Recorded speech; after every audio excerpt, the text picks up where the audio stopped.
The first time my brother called me a failure, he didn't know I was already signing papers that would erase his future. He said it casually, laughing actually. Like he was sharing good news over coffee instead of burying a knife in my chest. "I'm the new partner," he bragged, leaning back in his chair, confidence dripping from every word. "Guess hard work really pays off." I nodded. I even smiled. "Took me 3 years to perfect." You see, this wasn't just about a job. This was about blood. About betrayal wrapped in family dinners and fake concern. My older brother had always been good at one thing: taking credit for what wasn't his. Ideas, connections, even people. Especially people. The company we were talking about. I helped build it from nothing. I introduced the first investor. I designed the system that saved them millions. And when things got hard, when layoffs were whispered and panic crept into the halls, guess who was quietly pushed out? Me, by my own brother. He told everyone I couldn't handle pressure. That I was unstable. He shook hands with the executives while I packed my desk in silence, listening to coworkers avoid eye contact like guilt was contagious. That was the day I learned something important. Revenge doesn't begin with anger. It begins with patience. I disappeared. Not dramatically. No angry emails, no public scenes. I let them believe I was broken, that I'd lost. Meanwhile, I studied every balance sheet, every hidden weakness, every quiet complaint from shareholders who felt unheard. I learned how power really moves, not loudly but legally, not emotionally, but strategically. My brother kept rising. Promotions, applause, ego. At family gatherings, he'd casually remind everyone how far he'd come, how some people just weren't built for success. He never noticed I stopped arguing. He never noticed I stopped explaining. Because I was too busy preparing for a meeting he didn't know he was already invited to. The day he announced his partnership, the room erupted in congratulations. He looked unstoppable, untouchable. That's when I walked in. Not as his brother, not as the man he once humiliated, but as someone whose name was now printed on documents that controlled everything he thought he owned. I placed the folder on the table. Slowly, calmly, and I watched his smile begin to crack. Right there, at the exact moment his eyes dropped to the signature on the final page, I finally spoke, and the room went silent. The silence wasn't awkward, it was surgical. Every breath in that boardroom suddenly felt too loud. The air conditioning hummed like it was nervous. My brother's fingers froze mid-gesture, still curved in the shape of confidence he no longer owned. He looked at me the way people look at ghosts, confused, irritated, then afraid. "What is this?" he asked, forcing a laugh that didn't land. "Is this some kind of joke?" I didn't answer right away. Power tastes better when you let it linger. Instead, I took the empty chair at the head of the table, the one reserved for people who didn't need permission to sit there. The leather was cold, comfortable, earned. The executives exchanged glances. They weren't confused. Not anymore. Confusion had passed the moment they saw my name. My brother followed their eyes back to the folder, his jaw tightened. "You didn't even work here," he said. Sharper now. "You were let go, you remember that, right?" I leaned back, folding my hands, studying him the way he once studied me when I was vulnerable, when I needed something. "Termination," I said calmly. "Doesn't erase influence, it just removes visibility." That's when I saw it, the flicker of doubt behind his eyes. Small but unmistakable. Doubt is dangerous. Once it enters, it multiplies. One of the board members cleared his throat. "We should clarify the agenda." I nodded. "Please do." The presentation began. Slides appeared on the screen, clean, precise, merciless. Market shifts, silent investors, legal restructuring that had been happening quietly, patiently for years. I watched my brother as each slide passed. At first, he tried to follow along. Then he stopped pretending. His face drained of color as he recognized patterns he should have seen earlier. Patterns I knew he'd missed because arrogance makes people lazy. He leaned toward the CFO, whispering urgently. The CFO didn't whisper back. Family loyalty has limits. Money finds them quickly. I remembered another room. Smaller, louder. My brother standing over me, telling me I should be grateful they were letting me go quietly. Telling me it was for the best. Telling me I wasn't cut out for leadership. Back then my hands shook. Now they were steady. The meeting paused. Coffee was offered. No one moved. My brother finally stood. "This is insane," he said, voice raised just enough to sound defensive, not desperate. "You think you can just walk in here and what?" I interrupted gently. "Read documents you didn't read. Attend meetings you didn't attend. Understand leverage you didn't bother learning." That landed harder than shouting ever could. He stared at me, searching my face for anger. He didn't find it. That scared him more. "You planned this," he said quietly. I shrugged. "Planning is just patience with a direction." His laugh came out broken. "You always were dramatic." "Funny," I replied. "You never said that when you were using my ideas." The room stiffened. Old truths have weight. When you drop them, people feel it. One of the senior partners shifted uncomfortably. "Perhaps we should take a short recess." "No," my brother snapped, then caught himself. He looked around, suddenly aware of how alone he sounded. "No, let's finish this." That was brave or foolish. I stood and walked toward the window, looking out over the city. This company's logo was stamped on half the skyline. I helped make that happen. From the shadows, from rejection. "Do you know why I never fought back?" I asked, still facing away. No answer. "Because fighting requires two people who think they're equal," I continued. "I realized early on we weren't. Behind me, a chair scraped the floor. I turned. Sir was pale now, not panicked yet, but close. His confidence had shifted into calculation. He was trying to find an angle, a loophole, a way out. That was always his strength. Until it wasn't. You think this makes you better than me? He asked. After everything I did for you. I smiled, not because it was funny, but because it was familiar. The rewriting of history. The performance. I think, I said carefully, that this is the first honest conversation we've had in years. Another board member spoke, hesitant. There are procedural matters we need to address. Yes, there are. I slid a single page across the table. Just one, not the whole truth. Not yet. My brother reached for it, then stopped. His hand hovered, trembling. For the first time in his life, he was afraid to know what came next. He looked up at me, eyes sharp with something new. Respect, maybe, or fear disguised as it. What are you really here to do? He asked. I met his gaze and held it. I'm here, I said softly, to correct a mistake that was made a long time ago. The clock on the wall ticked loudly. Each second felt intentional. No one spoke, and in that silence, thick, heavy, unavoidable, the balance of power finally shifted. The mistake, once named, has a way of demanding witnesses. The legal counsel adjusted his glasses, eyes flicking between me and my brother as if measuring how much truth the room could survive at once.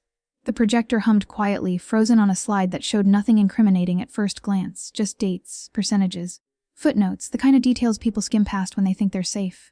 My brother finally sat down again, slowly, like a man lowering himself onto thin ice. You don't get to rewrite the past, he said, quieter now. You left. I was removed, I corrected. There's a difference. I tapped the remote once. The slide changed. Emails appeared, not dramatic ones, no insults, no threats, just calm, professional messages. Requests for approvals, strategic suggestions, early warnings. My name sat at the bottom of each one, time-stamped, archived, ignored. The next slide showed the same ideas rephrased, resent weeks later. Different sender, same content. Approved. My brother swallowed. He knew these emails, he'd deleted them from his own account years ago. He just hadn't realized deletion didn't mean erasure. You're reaching, he said. This doesn't prove anything. It proves pattern, I replied. And patterns are what investors notice when numbers stop adding up. I could feel the shift now, not just in him but in the room. People leaning forward, pens lifted. A hunger for clarity disguised as professionalism. The CFO spoke carefully.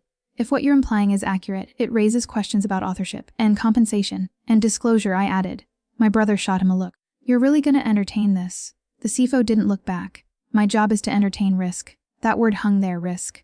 I remembered the night I'd finally decided to stop being afraid of it. Sitting alone in a rented apartment, lights off, laptop open. Rereading contracts I'd never signed but had helped design. Realizing that the system that pushed me out had left doors unlocked. Assuming I'd be too bitter, too tired, too small to notice. Betrayal teaches you where people cut corners. Patience teaches you how to walk through them. I paced slowly along the table now, stopping behind my brother's chair. I didn't need to. Presence was enough. You taught me something, I said. Back when you told me I wasn't leadership material. He stiffened. You said leaders don't complain, they adapt, they wait. They strike when the timing is right. Someone smiled despite themselves. I listened. I continued. Just not in the way you expected. The general counsel cleared his throat again. There are governance implications here. If ownership has changed hands, my brother snapped. Not officially. I stopped behind him, close enough now that he could feel me there. Not yet, I said. He turned in his chair, finally looking up at me fully. There it was, anger cracking under pressure, scrambling for control. You think this ends well for you, he whispered. Family doesn't survive this kind of thing. Family, I replied just as softly, didn't survive it the first time either. That landed hard. A junior partner shifted uncomfortably. Someone else asked for a copy of the documents. The meeting, which had started as a celebration, was now something else entirely. A slow, methodical examination of fault lines no one wanted exposed. Time stretched. My brother stood again, this time with purpose. Let's be clear, he said to the room. This is personal. He's bitter, he wants attention. If that were true, I'd have gone public or loud. Or reckless. I gestured to the closed doors, the end days. The private setting. I chose this room, I said, because this is where decisions actually happen. The board chair, an older woman who'd built her reputation on surviving corporate storms, finally spoke. What do you want? She asked me directly. The room went silent again, not the shocked silence from before. This one was expectant. My brother froze. He didn't look at her. He looked at me. This was the moment he'd always feared, the moment when I wasn't asking anymore. I didn't answer immediately. Desire, when revealed too early, loses its edge. Instead, I reached into my bag and placed another folder on the table. Thicker this time. Heavier. I didn't open it. You'll want to review that, I said. Not today. What's in it? My brother asked. I met his eyes. Everything you assumed I'd forgotten. The chairwoman studied me. You're asking us to consider a significant shift. I'm asking you, I replied, to consider the cost of pretending nothing is wrong. That was the truth they all lived with daily. I just said it out loud. My brother laughed once, sharp and humorless. You think you're in control? I smiled, not warmly. Precisely. I don't need control, I said. I need alignment. He shook his head. You were never meant for this. I leaned in close enough now that only he could hear. And you were never meant to be comfortable forever. He looked away first. The chairwoman closed her notebook. We'll adjourn, she said. This discussion isn't finished. Chairs moved. People stood. Conversation sparked in low tones. The room fractured into alliances forming in real time. My brother stayed seated as the last person left. He finally spoke again. You could still walk away. I paused at the door. I already did, I said. This is what came after. I stepped out into the hallway, the door closing softly behind me. Inside, I knew he was staring at documents he hadn't read closely enough before. Outside, I felt something unfamiliar settle in. Calm, not victory. Not yet. Just the certainty that the game had finally begun. The hallway smelled like polished wood and expensive silence. I didn't rush. Rushing is for people afraid of being stopped. My phone vibrated once, then again. Missed calls I didn't return. When power shifts, it sends ripples before it sends waves. I wanted to feel every one of them. Through the glass walls, I could still see the boardroom. My brother hadn't moved. Everyone else had. That alone told me more than any spreadsheet ever could. He was isolated now. That's the part no one warns you about, not the fall, but the moment right before it. When gravity hasn't taken over yet and everyone decides whether to reach for you or step back. I took the elevator down alone. Each floor passed like a chapter closing. I remembered being escorted out of this same building years ago. Cardboard box in my hands, security pretending not to watch. Back then, the elevator felt like judgment. Now it felt like timing. Outside, the city moved like it always did, indifferent, relentless. Success and failure crossed the same streets without recognizing each other. I stood there longer than necessary, grounding myself. Because patience isn't just waiting, it's knowing when not to move. My phone rang again. This time, I answered. You didn't have to do it like this, my brother said. No greeting, no warmth. Just strain. I didn't do anything, I replied. I showed up. A pause, then quieter. You humiliated me? I almost laughed, almost. You humiliated yourself, I said calmly. I just stopped protecting you from it. He exhaled sharply. You think they're on your side. I don't need sides, I answered. I need options. That was something he'd never understood. He'd always played to win admiration, I played to avoid dependency. You always had this superiority thing, he snapped. Like you were smarter than everyone. No, I corrected. I learned to be quieter than everyone. Swan stretched. Meet me, he said finally.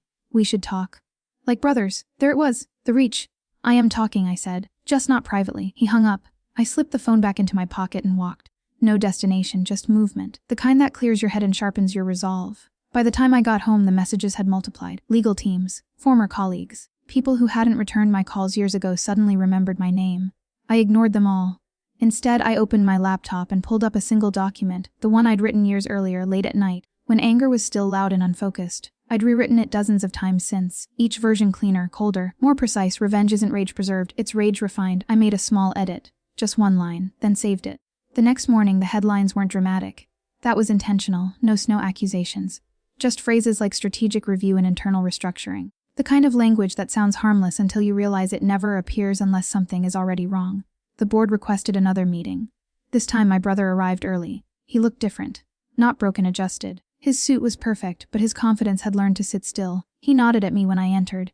Acknowledgement, not warmth. We took our seats, across from each other, equal distance from the head of the table. The chairwoman began without ceremony. We've reviewed the materials. My brother didn't look at her. He looked at me. There are concerns, she continued, about process, about disclosure, about internal ethics. That word again. Ethics, my brother smiled thinly. I've always acted in the company's best interest. I believe you believe that, I said before I could stop myself. The room tensed. He turned to me slowly. Careful. I met his gaze. Truth doesn't need volume. The CFO shifted. There's also the matter of investor confidence. Some stakeholders feel misled. By whom? My brother asked. No one answered immediately. I watched his eyes flick from face to face. Counting allies, finding fewer than he expected. I thought of every holiday dinner where he'd dominated the conversation, every moment he'd framed himself as the responsible one, the leader, the success story. How easily people confuse confidence with competence. The legal counsel spoke next. We need to consider interim measures. My brother leaned forward. This is an overaction. Is it? I asked quietly. He snapped his head toward me. I didn't deny it. I want accuracy, I said. States adjust themselves when accuracy is restored. He laughed once hollow. You think this is about justice? I think. I replied. This is about consequence. The chairwoman raised a hand. Enough. She looked at me. You've made your position clear. Then she looked at my brother. And yours. Her eyes lingered on him longer. We'll deliberate, she said. Until then, no public statements. No internal communications outside approved channels. A pause. And certain privileges will be temporarily limited. My brother stiffened.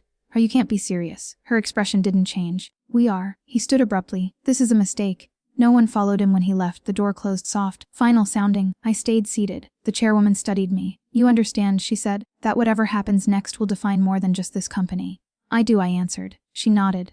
Good, then you understand why we're being careful. Careful. Another word that had once been used against me. The meeting ended without resolution. That was fine. Pressure doesn't work all at once. It works in layers. Outside, my brother was waiting. He didn't speak at first. Just stood there, hands in his pockets, jaw tight. You win, he said finally. I shook my head. No, he frowned. Then, what do you want?